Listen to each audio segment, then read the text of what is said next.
Hi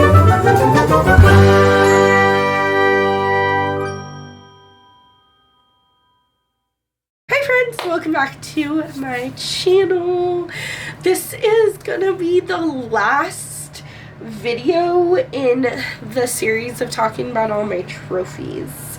So for the past week, I've been gushing about my favorite books of all time. Please let me know in the comments below a list. I know it's really hard to pick one favorite book of all time, although I do have that and I will show you today. But give me a list of your top 5 books of all time. Like, if I were to only read 5 more books in my life, which 5 would you want me to read? Or just what 5 books mean the most to you? I know it's hard, but I think we got this. So this last shelf is actually 2 different shelves. It's a different shelf. But for the sake of this video, we are going to just talk about the hosh posh of the rest of my favorites. This has my mystery section, my contemporary section, like just contemporary, no romance or anything, my historical fiction, and my fantasy or magical realism, because I don't read a lot of those. Some of these are kind of genre bending too, so I'm not exactly sure where to put them. So we will talk about it. The first book is a mystery. This is The Silent Sister by Diane Chamberlain.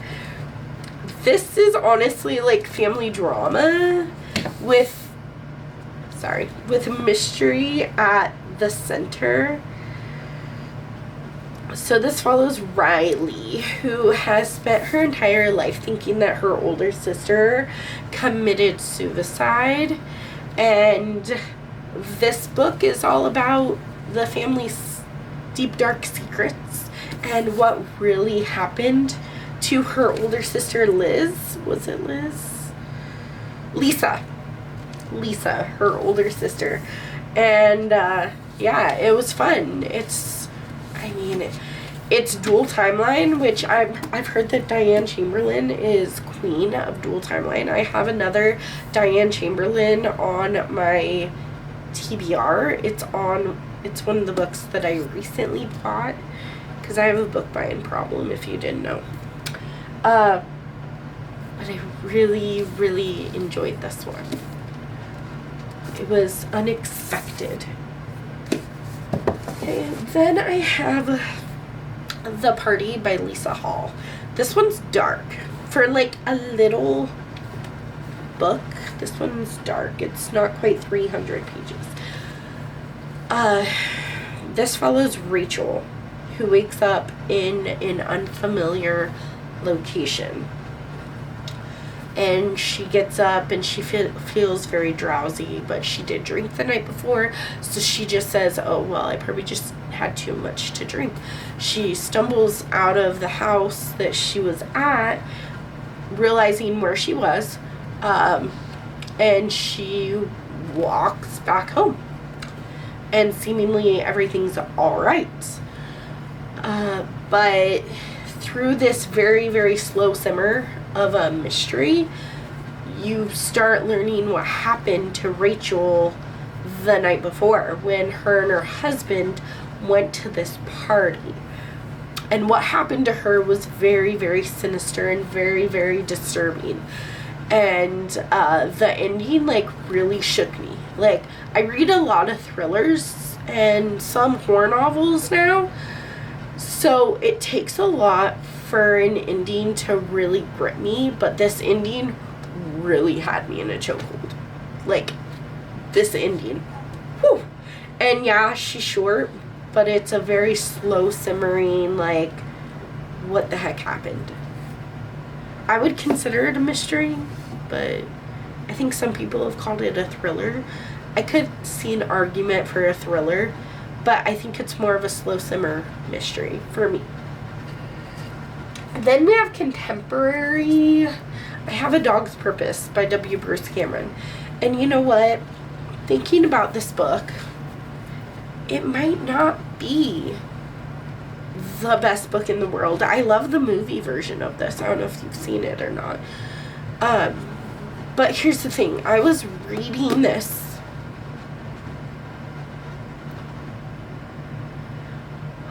Okay, I was reading this like 3 days before Wyatt died. Wyatt was my baby donkey. He was a Chihuahua. He was your stereotypical Chihuahua. He got angry at everything. He wouldn't even let my husband hold my hand without like getting in the middle and growling at him and trying to bite, but he didn't have any teeth, so it was just, you know, he'd chomp. But I was reading that 3 days before Wyatt died, and then Wyatt died, and I was a wreck. And you know, people are gonna look at me and say, well, why would you go home and finish this book that's gonna wreck you? Because it's about a dog. It's a dog's purpose. It's about this dog that keeps dying and coming back and finding a new purpose. And it's a beautiful story. But it made it that much harder for me to read, and that worse for me. Yeah, in my heart, it broke my heart even worse than it already was broken. And for that reason, I will never get rid of this book. I don't know if I'll ever reread it.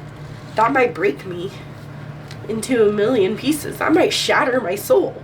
I don't know if I can do that to myself. But I did really love this book. It's a very beautiful book. I guess this could count as contemporary. It's more like, it's the only children's book that I have on the shelf on any of my trophy collections. It's historical fiction. Yeah, let's go with historical.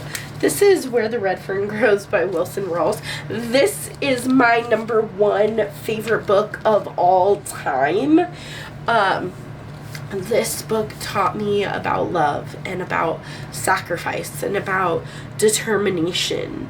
If you've read this, then you know that all of those words describe this book. But you follow Billy, who is this determined, like, 10-year-old boy.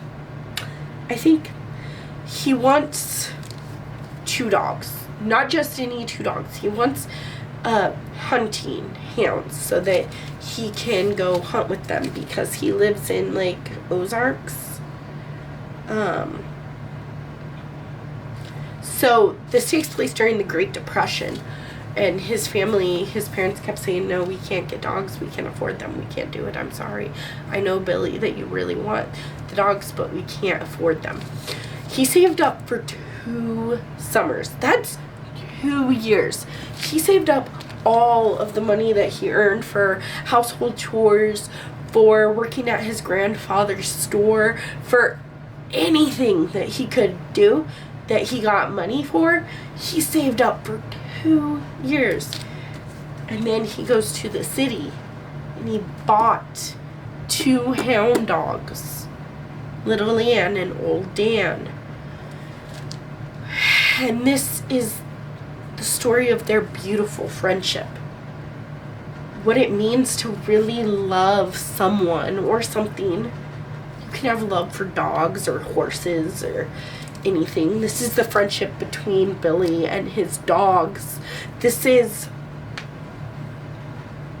life. This is love. And this is perfection.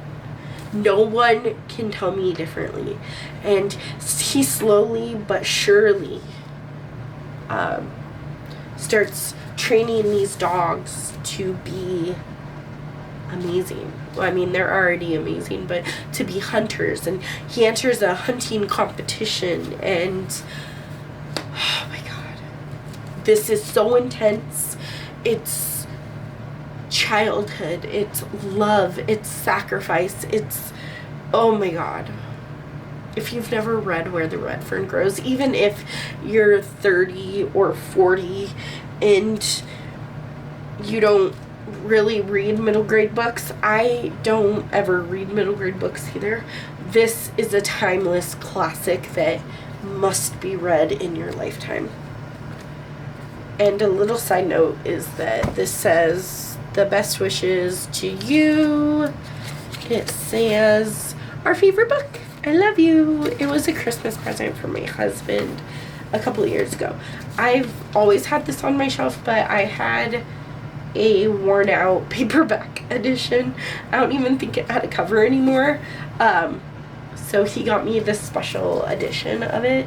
This was like the 10-year edition, and it's just perfect. Then we have another historical fiction. I don't read a lot of historical fictions, but when they hit, they just hit. So this is 1962 Jackson, Mississippi. And this follows Abilene Clark, who is a black maid. This was made into a movie, and the movie's actually really good. But she's raising her 17th white child, and there's still a ton of racism and a ton of hate based on your skin color in Jackson, Mississippi in 1962. And this follows Skeeter, who is this white girl who just finished college, but she wants to be a writer, and she wants to write from the perspective of like the black maids that she's had in the past, or the black maids that live in her town, in her hometown. So she's going back and she's trying to interview all of the maids that live in Jackson, but nobody wants to, because then they're going to be marked as like, oh, well, we can't work for her because she went and gossiped with Skeeter, who is trying to become a journalist. And it was just a really empowering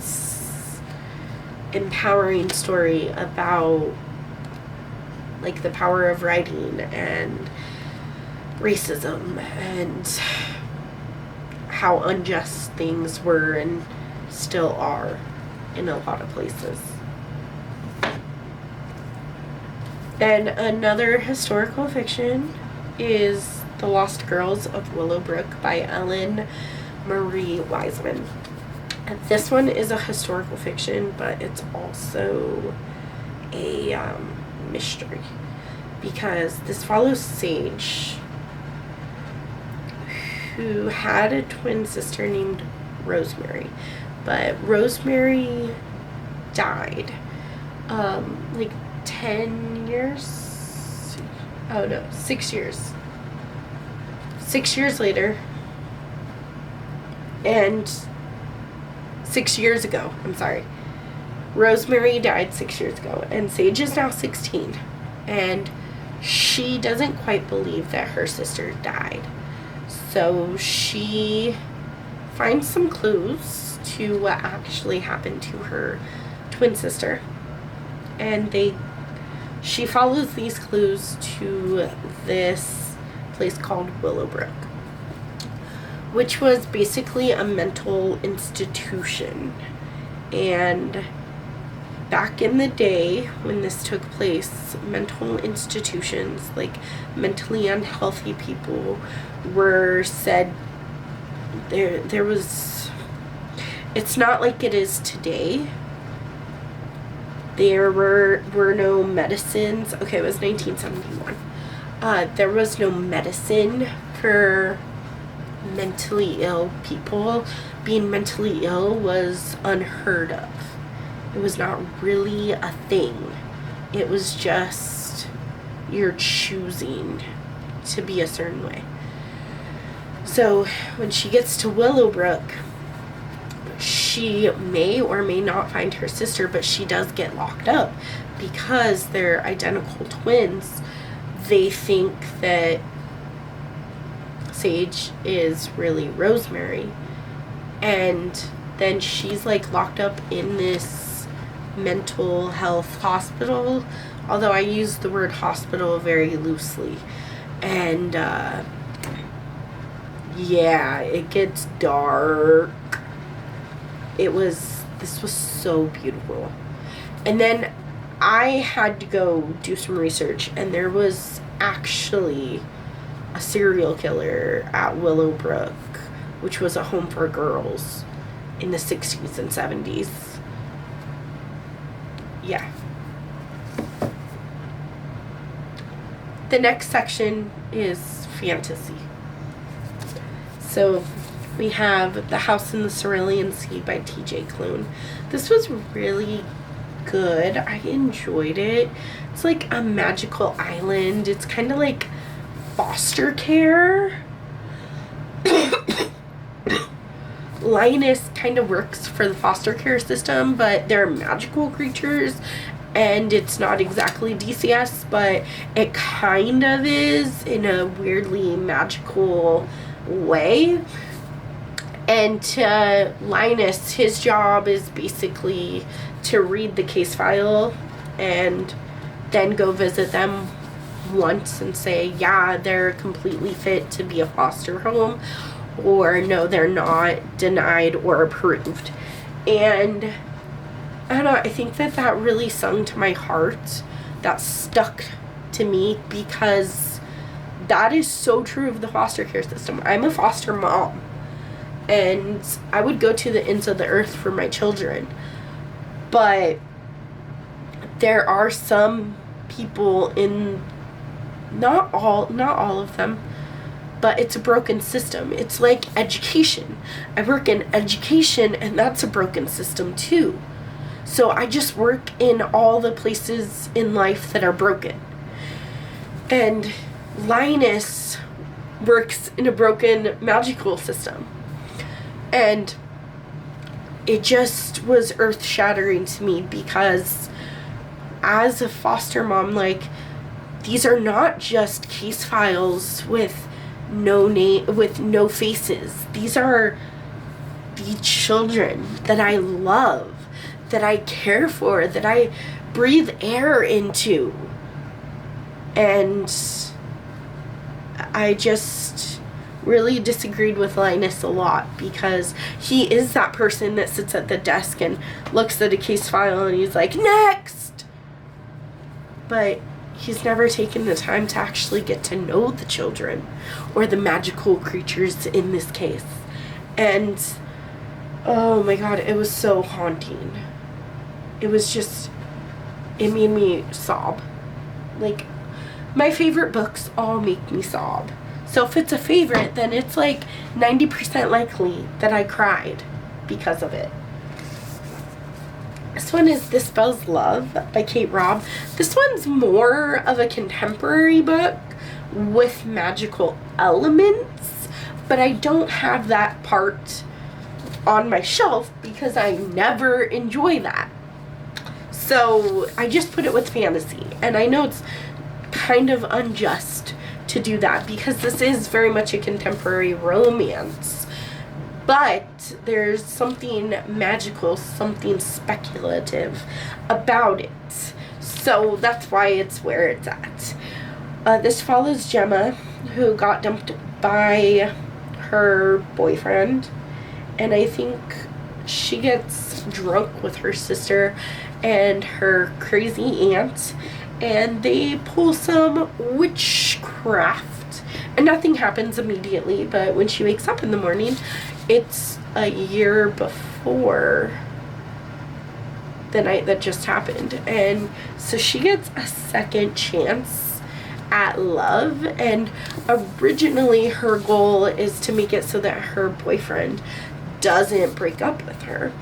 But then maybe reality, maybe fate has a funny way of proving to you what you really need. This was so much fun. Is it a little bit wacky? Yes.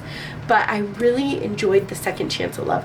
I don't know what it is about books that have some kind of time element where you can redo time, where you can live life in a weird order where you have the Groundhog Day effect. Anything that has to do with time like that is generally going to be a hit with me. So if you have any recommendations, let me know in the comments below. This one's also like a historical fiction, but it's also fantasy. So I put it more in the fantasy, but it could work for a historical fantasy. So like I said, genre bending. This is The Invisible Life of Addie LaRue by V.E. Schwab. Everyone knows about this book by now. I wasn't going to read it. I was doing this video where I was reading books based on a scavenger hunt, and one of my closest and dearest friends at the time had told me about this book, and I'm like, ew, gross.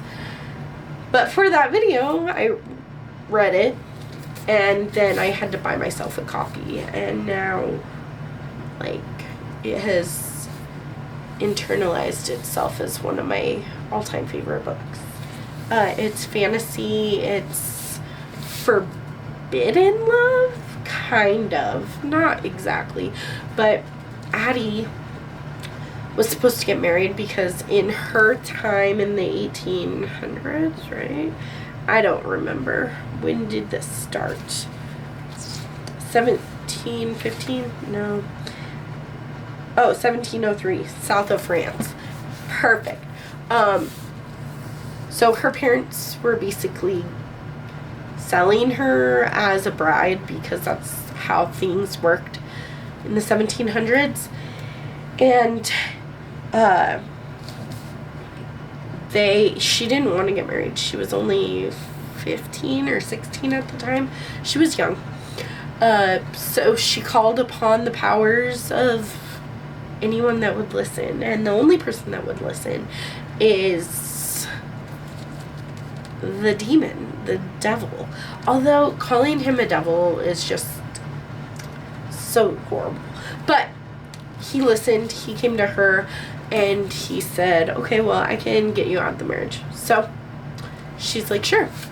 And then she spends hundreds. She spends hundreds of years being lonely because was that the only way to get her out of the marriage is to make her be invisible. So as soon as like she introduces, hey, I'm Alida, then as soon as we let go and you can't see me anymore, you forget who I am. So then when I re-enter the room, hi, I'm Alida. Yeah, I remember you, but you don't remember me. Until Henry, sweet, sweet Henry, he remembers her. And she's like, but that's impossible. And then the ending, oh my god, the ending of this book, again, I cried. I love when books make me cry, so. Okay. Then this one is like a contemporary with a magical element. But, I mean, it really is just a contemporary book. This is The Wishing Game by Meg Schaefer. This follows Lucy, who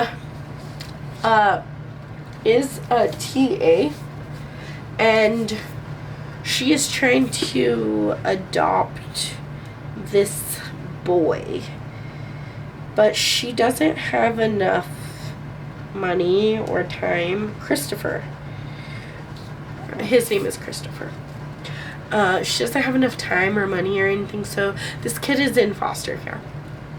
And she gets this weird message from Jack Masterson, the writer of Clock Island, which Clock Island in this book is a series of books, children's books that Lucy and Christopher read together, and also that meant a lot to Lucy as a kid.